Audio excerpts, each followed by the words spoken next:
Aujourd'hui, Julie Simard est avec nous pour nous parler de son entreprise Découvre ton bien-être. Exactement. Donc, c'est ça. Donc, Julie, si tu voulais nous parler un peu de toi d'abord. Oui, en fait, moi, je suis paramédic, ça fait 8 ans. Donc, à force d'aller transporter les gens à l'hôpital, il y avait quelque chose en moi qui ne fonctionnait plus. Il y avait comme une incohérence. Donc, oui, je comprends qu'on aide beaucoup les gens en urgence. Puis c'est essentiel, on s'entend. Mais il y avait quelque chose qui bloquait. C'est comme si j'amenais les gens à l'hôpital, puis j'avais conscience que souvent les gens ils allaient là pour prendre des médicaments à la fin, tu sais. Puis je me disais, il y a quand même un problème à ce niveau-là. Il faudrait qu'on change peut-être cette vision-là du côté médical, parce qu'en fait, avec mon expérience, mes connaissances puis mes formations, j'ai compris que la plupart des gens, en fait, leurs souffrances sont intérieures. Et donc, c'est là que tout a débloqué pour moi. Je me suis dit, je dois faire quelque chose de plus pour changer cette vision-là, parce que la plupart des souffrances de l'être humain se créent eux-mêmes à l'intérieur de soi. Et ça crée des maladies à long terme. Si les gens ne s'écoutent pas, exemple, et s'ils font juste fi de ça. Donc, voilà, fait que je me suis dit pourquoi pas m'outiller pour aider les gens à mieux se comprendre à l'intérieur de soi. Et donc, ainsi, on fait en sorte que les gens, ils vont pas aller à l'hôpital tout le temps parce qu'ils pensent que ça arrive par hasard, leur maladie. Ouais. Ils vont comprendre qu'il y a quelque chose qui a été en processus avant et ils vont pouvoir même, on pourrait dire, se donner des soins plus pour éviter justement de se retrouver dans cette situation-là où ils dépendent de quelqu'un pour se donner un médicament qui à la base va aider pour plusieurs, mais c'est pas la source du problème. Donc, on reste un peu dans cette roue-là intérieure quand même. D'accord. Dans le fond, ce que je comprends, c'est d'agir au préalable avant d'arriver à l'hôpital, en fait. C'est que chacun, à travers ton entreprise, découvre ton bien-être. C'est comme une meilleure connaissance de soi, de ce que je comprends.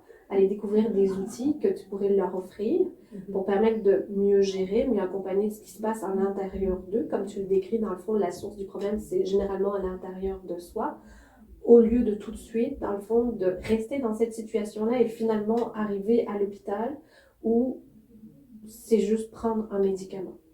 Exact. Tu sais, je suis consciente qu'il y a beaucoup de gens qui en ont besoin des médicaments. Tu sais, je dis pas que c'est à bannir. Tu sais, je pense qu'il y a une combinaison essentielle entre les deux à faire. C'est-à-dire que la première façon de gérer son intérieur, ça serait par soi-même. Et puis à long terme, si on voit qu'il n'y a pas de changement, là, je crois que ça serait mieux de penser que, OK, peut-être que je pourrais me faire aider par quelqu'un d'autre.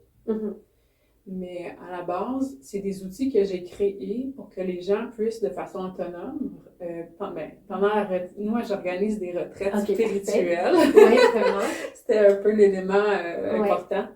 Et puis, pendant ces retraites-là, ce qu'on fait, c'est qu'on apprend aux gens comment comprendre leur intérieur profondément et libérer, en fait, ce qu'il y a à l'intérieur. Quand on le comprend, on le libère et on vient déposer quelque chose de plus sain pour continuer sur son chemin à soi. Donc, c'est des outils qu'on crée qui sont permanents après. Donc, c'est-à-dire que les gens repartent avec ces outils-là.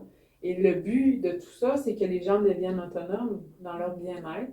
Et c'est comme ça que j'ai appelé la compagnie Découvre ton bien-être, parce qu'on découvre tous de cette façon-là comment être bien au quotidien. Parce qu'en fait, si tout le monde fait ça, ça va être dur après, tu sais, de pas bien aller. Là. C'est comme une libération constamment qu'on peut faire, tu sais, du moment qu'on ressent quelque chose qui va moins bien.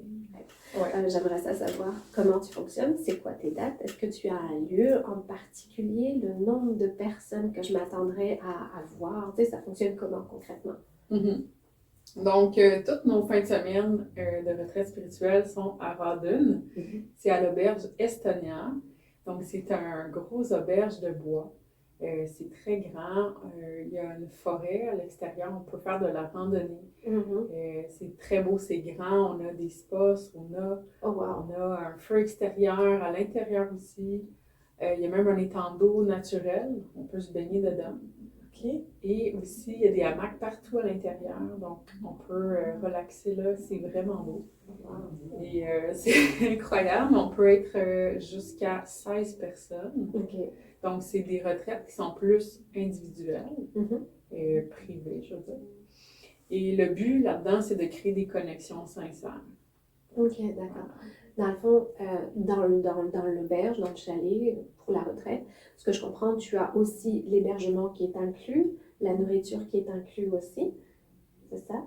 En fait, on a 3 forfaits différents. OK, parfait.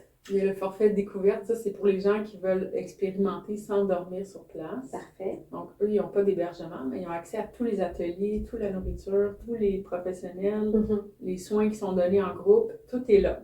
OK. Et ensuite, le forfait qui est le forfait bien-être. Donc, tout est inclus, comme j'ai dit précédemment. C'est juste que la personne va dormir sur place dans la même chambre que quelqu'un d'autre. OK, parfait. Et le 3e forfait, c'est le forfait détente totale. Oui. Donc là, elle est dans une chambre privée. OK, parfait. Et le reste suit aussi. Donc, la seule chose qui change, finalement, c'est l'hébergement. OK, parfait. Et dans le fond, tes retraites, c'est plus la fin de semaine? En semaine, ça dure combien de jours? Oui, c'est vendredi, samedi et dimanche. OK. Donc, les gens arrivent à partir de 3 heures. Il y en a qui peuvent arriver un petit peu avant s'ils ont des soins supplémentaires privés avec des professionnels, comme vers 1h30. Et ça finit dimanche vers midi. Super. Là, dans le fond, il y a différents forfaits, ce qui m'amène à te dire au niveau de la flexibilité de l'horaire, comment ça se passe? Est-ce qu'il y a des heures particulières d'accompagnement, d'atelier, où il y a des périodes où les personnes peuvent justement aller prendre soin d'elles, profiter de ce qui est présent? Comment tu fonctionnes? Oui, donc c'est une bonne question. Donc, c'est un mélange d'ateliers et de moments de détente. OK, super. Oui. C'est bon.